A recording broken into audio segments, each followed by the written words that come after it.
Here's Navarro on the run. Navarro's going to keep it. Navarro for 6.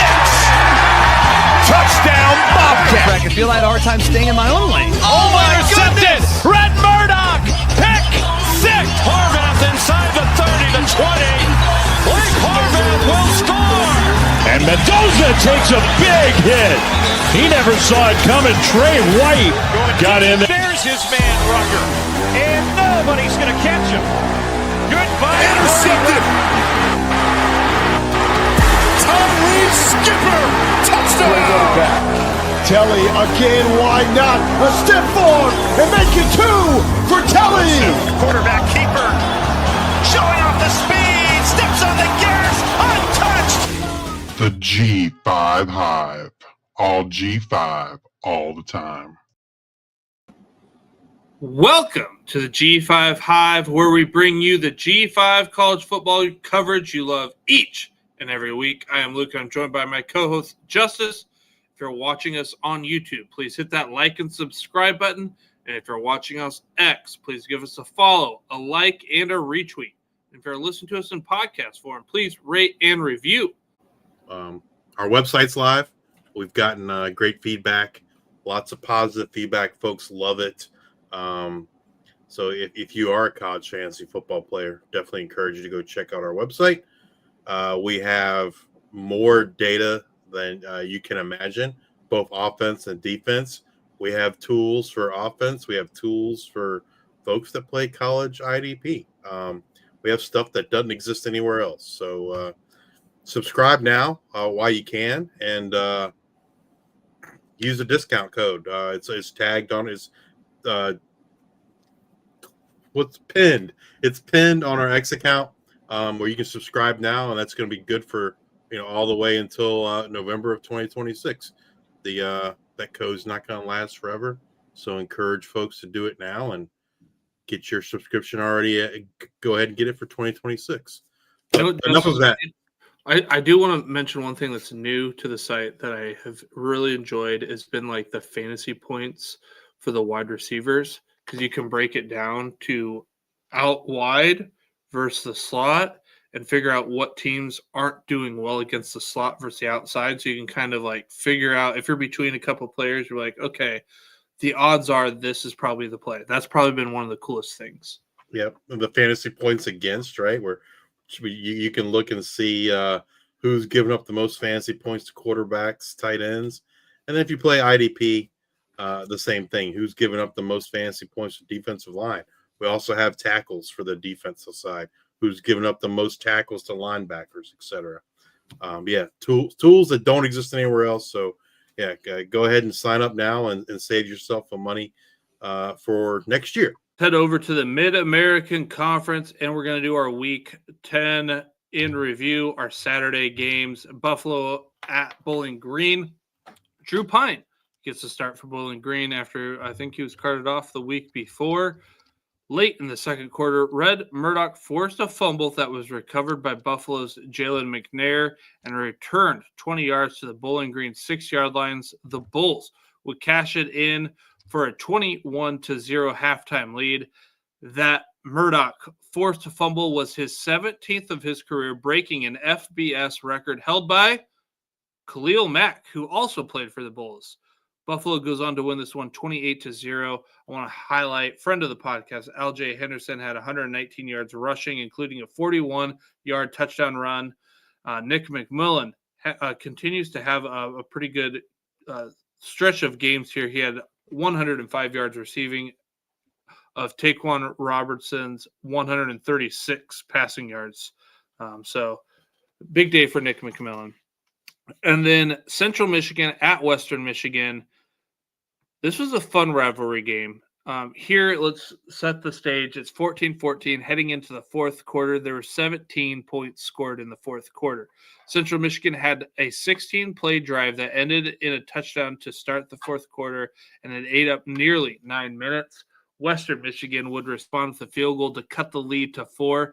Then after CMU 3 and out, Western would have a nearly 5-minute drive that would end in a 7-yard touchdown pass from Brock Lauer to Talik Williams with 2:08 left. And then the play of the game happened.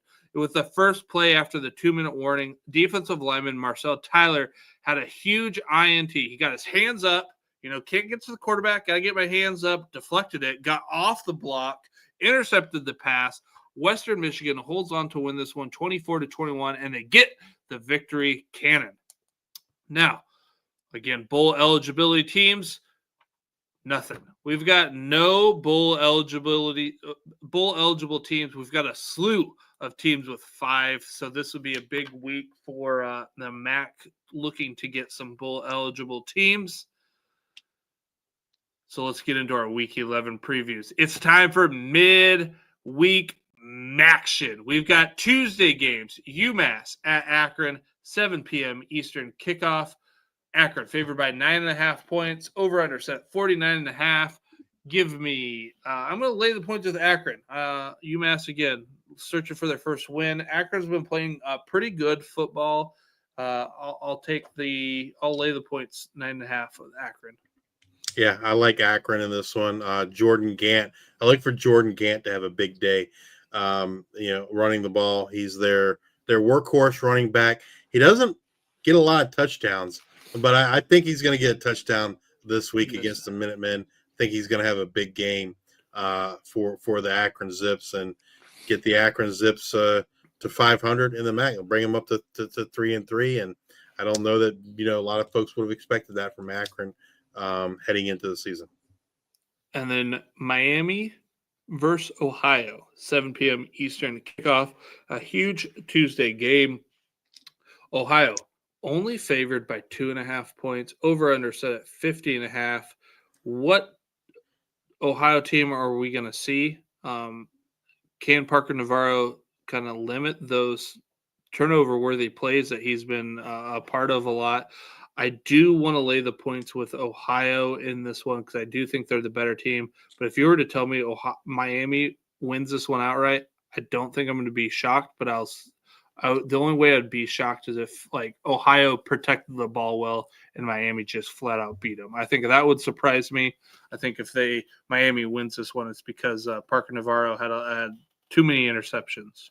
Yeah, this could be a game. This could be a preview of the MAC championship game. So it could be a little sneak preview there. I agree with you. I do like the Bobcats in this one laying the points. You can't count out DeQuan Finn, but I just think the Bobcats have too many offensive weapons. You got Parker Navarro, Sabingura, Chase Hendricks. I think it's going to be too much for DeQuan Finn and Cam Perry to overcome. I like the Ohio defense a little bit more. It gets at home. So, yeah, give me the Bobcats. All right. And then Wednesday, we've got Kent State at Ball State. Ball State favored by 1.5 points. Over/under set at 45.5. Give me Kent State, man. Yeah. Kent State playing some pretty good football. Ball State is just is Kyle Kelly, Quay Ashley going to be able to run the ball enough? But yeah, I think I'm with you. Give me Kent State in the points. Yeah, a year ago, who would have ever thought? Here we are predicting. We were predicting a win for Kent State. Mark Carney has done a phenomenal job. He got the interim. Yeah. I don't think we mentioned that. Removed. He is the full-time head coach there at Kent State, and he deserves it, man. What a phenomenal job he's done under some pretty difficult circumstances. So he definitely deserved it, and I think Kent State's going to get him the win. Can you imagine if Kent State got to bowl eligibility this year? Holy bejesus! Mark Carney would deserve national. It's not going to happen, but he would deserve national coach of the year, in my opinion, if Kent State got to bowl eligibility. That's how bad they were. And, again, phenomenal job by Mark Carney. I think the Golden Flashes get the win against Ball State this week. All right. And then Northern Illinois at Toledo, 7 p.m. kickoff, Eastern kickoff. Toledo favored by 14.5 points. Over/under set at 42.5. I'm going to lay the points with Toledo. I don't feel great about it, but I hope to see Chip Trainum back. And I just feel like Toledo's going to run the ball, and NIU just has a hard time moving the ball in this one. Yeah, they need Chip back. Hopefully, we'll get word early on Wednesday that he's available. Regardless, I think Toledo wins. I don't even know if Tucker Gleason can play bad enough for them to lose.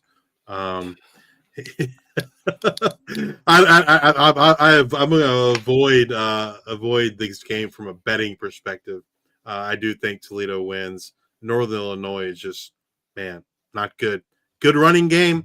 The defense isn't as good as we've seen in years past, but they have zero semblance of a passing game. And hopefully, I like Coach Hammock. Hopefully, he can get things turned around next year for the Huskies. I like the Rockets to win. All right. And then Saturday, Bowling Green at Eastern Michigan. Eastern Michigan favored by 2.5 points. Over under set at 50.5 points. I'm going to lay the points with Eastern Michigan, trying to figure out, what Bowling Green's going to do on offense, changing play callers. I'm going to lay the points with Eastern Michigan. Yeah, I'm with you. Noah Kim, Dante McMillan, that offense against Eastern Michigan has no trouble scoring points. Bowling Green, on the other hand, does have trouble scoring points, as evidenced by the firing of the OC this week. I'm going to agree with you. Give me the Eastern Michigan Eagles laying the 2.5 points. All right. If you're watching us on YouTube, please hit that like and subscribe button. On X, give us a follow. And if you're listening to us on Amazon Music, Apple Podcasts, or Spotify, please subscribe and leave those 5-star ratings and review. We are so very, very grateful for the amount of support we've received, and we sincerely thank each and every one of you. Be sure to join us next week as we discuss what happened in Week 11. Look forward to what's coming up in Week 12, and as always, bring you up to date on the latest news and happenings in the world of G5 college football. Until the next time, we are the G5 Hive.